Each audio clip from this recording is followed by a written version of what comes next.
এই যে তুলসীর মুদ্রা মানে হচ্ছে তুলসী গাছের ফল বা বীজ যা বলেন না কেন, এগুলো কিন্তু খুবই উপকারী ভেষজ উপাদান। এগুলো খেলে আপনার সর্দি কাশি ভালো হয়ে যায়।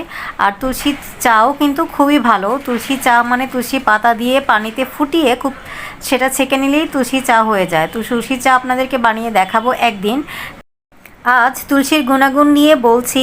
আর তুলসী গাছ যে কত উপকারী সেটা বলে আসলে শেষ করা যাবে না।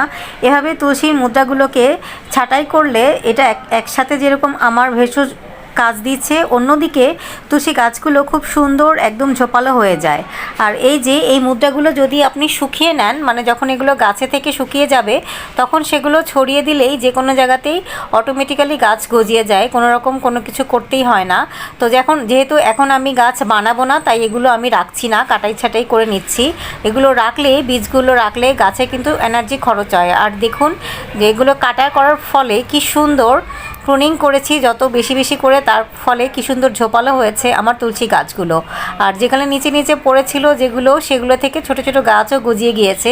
কিছু করতেই হয়নি, অটোমেটিক্যালি প্রত্যেকটা টবেই দেখা যায় যে আমার কোনো না কোনো গাছ গজিয়ে যাচ্ছে, তুলসী গাছ বিশেষ করে। আর তুলসী গাছ হচ্ছে রুটিংয়ের খুব ভালো কাজ করে। তো আমি দেখেছি যে এই গাছগুলো আমার নরম, যেমন চাইনিজ নয়নতারা বা অন্য যে কোনো গাছগুলোর যেগুলো সহজে বাঁচে না বা বাঁচাতে প্রবলেম হয়, সেখানে আমি একটি করে তুলসী গাছ লাগিয়ে দিয়েছি।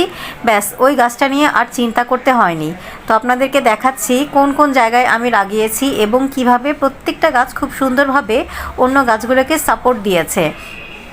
তো আপনারা যারা নতুন গার্ডেনার আছেন বা যারা বুঝতে পারেন না যে গাছগুলো কেন বাঁচছে না, সেখানে যদি একটা করে তুলসী গাছ লাগিয়ে রাখুন, ওটা কিন্তু খুব সুন্দর সাপোর্ট দিবে বাকি গাছগুলো বাঁচানোর জন্য। যে এইখানে দেখেন এই টবটাতেও আমি এই তুলসী গাছ রেখেছি, যার ফলে এই সাদা নয়নতারাটা খুব সুন্দরভাবে গ্রো করেছে।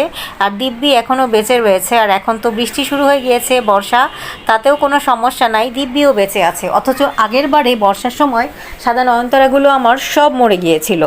তো এই পন্থা অবলম্বন করে আমি খুবই উপকৃত হয়েছি। তো ভাবলাম আপনাদের সাথে শেয়ার করি। অনেকেই হয়তো অনেক গাছ আছে যেগুলো একটু নরম সরম, বাঁচাতে অসুবিধা হয়, তো সেগুলোর সাথে যদি একটা করে তুলসী গাছ লাগিয়ে দেওয়া যায়। তুলসী গাছটা কিন্তু খুবই হার্ডি, সো একটু বেশি অন্যরকম আবহাওয়াতে একটু বেশি পানি, বেশি মাটি, বেশি রোদ কোনো কিছুতেই ওর কোনো সমস্যা নাই, যেই কারণে ও খুব সুন্দর গ্রো করতে পারে, নিজেকে ধরে রাখতে পারে। আর সেই সাপোর্টটা তার নরম গাছটাও পেয়ে থাকে। তো সেই পন্থা অবলম্বন করে এইবার আমি অনেকগুলো গাছ বাঁচিয়েছি। তো ভাবলাম যে আপনাদের সাথে শেয়ার করি।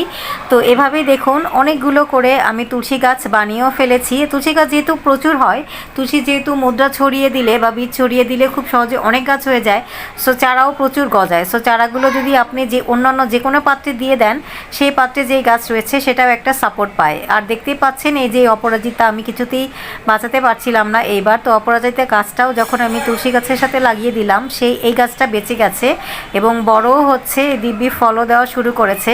তবে বিশেষ কারণবশত এবার অপরাজিতা আমি তেমন একটা বানাতে পারিনি, বড়ও করতে পারিনি, তবে সেটা বিশেষ আবহাওয়ার কারণে। আর তুলসী গাছের জন্য এই গাছটা কি সুন্দর বেড়ে গিয়েছে এবং সুন্দর বেঁচে আছে। তো যেহেতু এটা একটা সুন্দর ভেষজ গাছ, এটা অবশ্যই সবার গার্ডেনেই থাকা উচিত। এটা অবশ্যই সবার গার্ডেনে একটা করে আপনারা রাখার চেষ্টা করবেন।